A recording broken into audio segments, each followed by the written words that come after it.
One of the things that I think sapped a lot of my strength as a caregiver was guilt.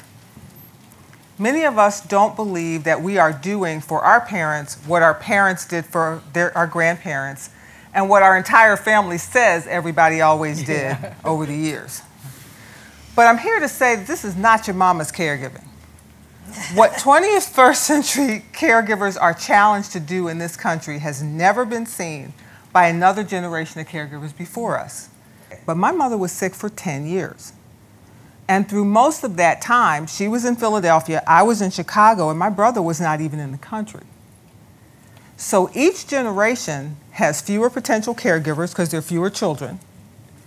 People are sicker for longer periods of time, and the caregivers live around the country, not around the corner.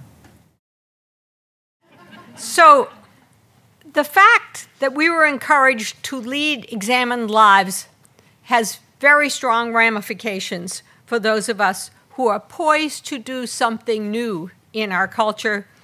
Examine how we want to live as we are getting older. Examine how we want to partner with the healthcare system. Examine how we want to be listened to as well as to listen. We want the system to ask not what is the matter with you, but what matters to you. If we want to transform something as huge as the culture, we're going to have to think big. Most Americans really want to believe that if only we exercise and eat properly, we will live vigorous, healthy lives and perhaps die in our sleep at age 100. And the healthcare system wants to believe that too. We want to focus a lot on prevention in the hopes that this will solve all geriatric ailments.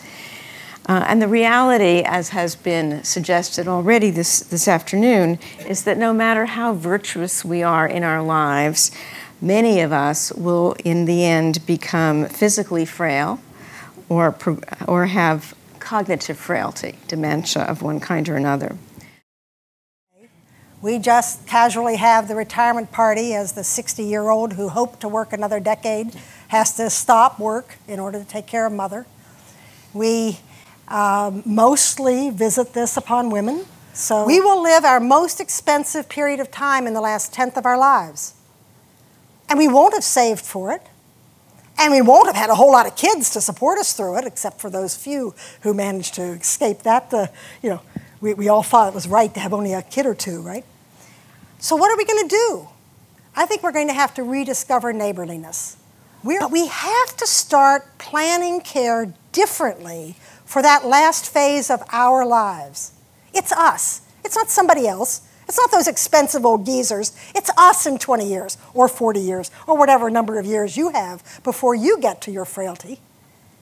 What are we going to do to have a period of time when we can be confident, we can be comfortable, and we are not bankrupting ourselves or our community?